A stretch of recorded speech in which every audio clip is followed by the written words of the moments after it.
जो बयान है उन बयानों पर जिक्र होना चाहिए। हमने भारत और रूस को खो दिया। भाई गलती किसकी है?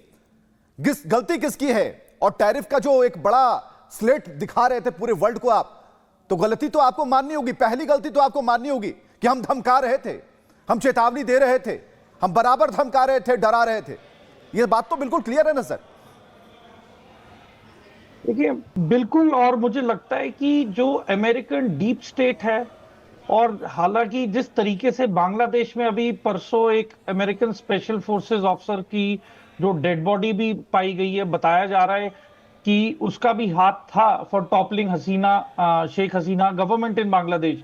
तो देखिए जो अमेरिकन डीप स्टेट है, जितना इंटरफेरेंस हो रहा है, जिस तरीके से दूसरे कंट्रीज के ऊपर टैरिफ रौंदे जा रहे हैं उनके मुंह के ऊपर, वो उनकी सोवरेनिटी और सेल्फ रिस्पेक्ट और डिग्निटी की तौहीन है। तो आज की तारीख में देखिए मल्टीपोलर वर्ल्ड में आपको सबको साथ लेके चलना पड़ेगा। जैसे पीएम मोदी कहते हैं सबका साथ सबका विकास, तो हमें एक दूसरे को साथ में लेके चलना पड़ेगा। इस दुनिया में अब वो टाइम नहीं रहा कि एक ही मुल्क सब कुछ लीड करेगा।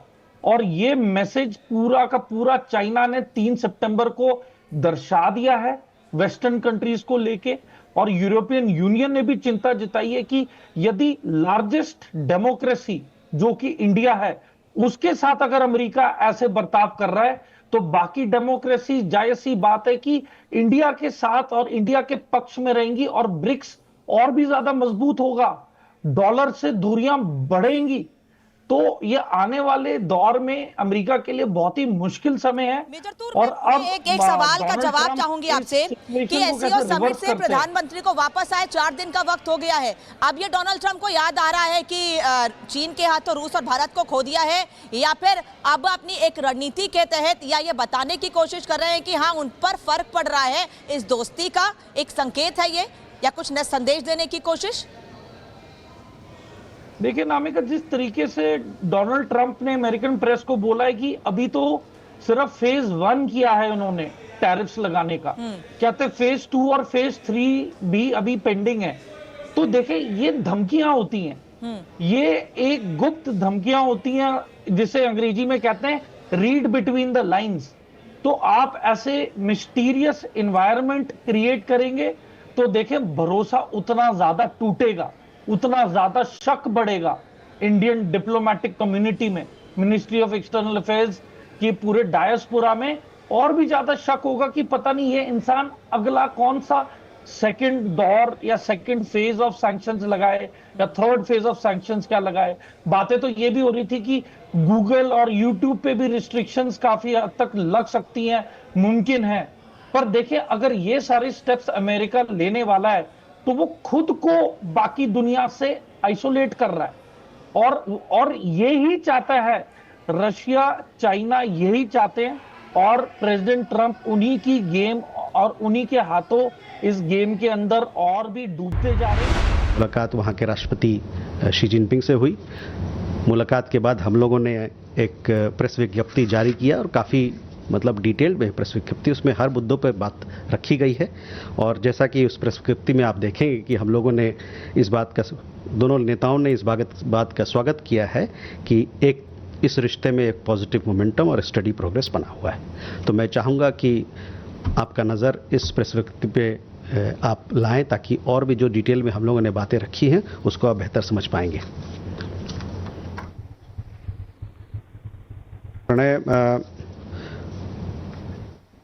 पीटर नवारो के कमेंट के बारे में हम लोगों ने कुछ गलत और गुमराह करने वाले कमेंट या स्टेटमेंट श्री नवारो की तरफ से देखा है, और साथ ही साथ हम ये कहना चाहते हैं कि ये हमारे लिए अस्वीकारनीय है, इसको हम अस्वीकार करते हैं। We have seen the inaccurate and misleading statements made by Mr. Navarro, and obviously we reject them. As far as India-United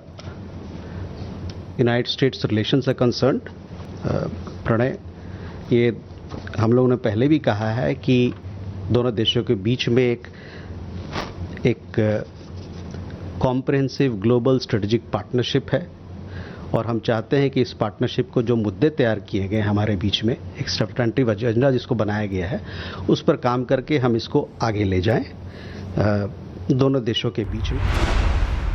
और संजय जी भी हमारे साथ जुड़ चुके हैं, लेकिन ये जरूर है कि रक्षा विशेषज्ञ होने के नाते हम बहुत सारे एस्पेक्ट को एक साथ देख पाए।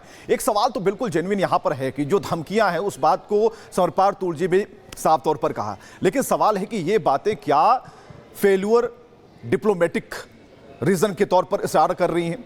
ट्रंप जो हैं वो क्या फेल हो चुके हैं? उनकी जो सोच का लेवल है, खासकर जो सबको मिलाकर कभी वो उल्टे पुल्टे बयान देते हैं, कभी वो अपने आप को नोबेल के लिए दूसरों को कहकर प्रेषित करवाते हैं, और अब जाकर ऐसे बयान जिसमें कह रहे हैं कि हमने खो दिया। खो कैसे दिया आपने? ये गलती वो स्वीकारने को वर्ल्ड फोरम पर तैयार नहीं है। संजय जी देखिए, ऐसा है कि आप कहते हैं करो खुद और उसका इल्जाम किसी और पे डालो। किसने किया ये? किसकी गलती है? बिल्कुल। देखिए, भारत और अमेरिका के संबंध इतने अच्छे चल रहे थे और भारत ने पूरी कोशिश की, और आज भी भारत ने बड़े मैच्योरिटी से स्टेटमेंट दिए। कहीं भी एससीओ समिट में भारत ने एक बार भी अमेरिका का नाम नहीं लिया। तो ये आज भी भारत का जैसे बयान आ रहे हैं वो ये है कि हमारे अमेरिका के साथ संबंध है, और मैं ये मानता हूँ अमेरिका के साथ पूरी कट्टी नहीं हुई है। लेकिन देखा जाए तो इस जो अगर ये उनका बयान है, आज उनको खुद महसूस हो रहा है कि हमने खो दिया इसको। यानी कि आज कहीं ना कहीं उनको गलतियों का अंदर ही अंदर एहसास हो रहा है। जो बॉडी लैंग्वेज है, इस लैंग्वेज को अगर हम डीपली स्टडी करें तो इसका मतलब ये कि उनको एहसास हो रहा है कि हमारी गलती की वजह से आज भारत दूसरे पाले में चला गया है। और इस समय में जो अमेरिका और चाइना के संबंध है, अमेरिका रशिया के संबंध है, सबसे लोएस्ट है। भारत एक ऐसा देश था जो तटस्थ देश बना हुआ था, और अमेरिका के साथ मिलके चाइना की विस्तारवादी नीति के खिलाफ एक बहुत बड़ा एक स्तंभ था।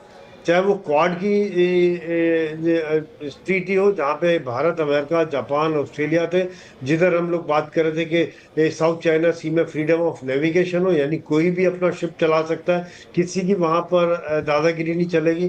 साथ साथ I2U2 था।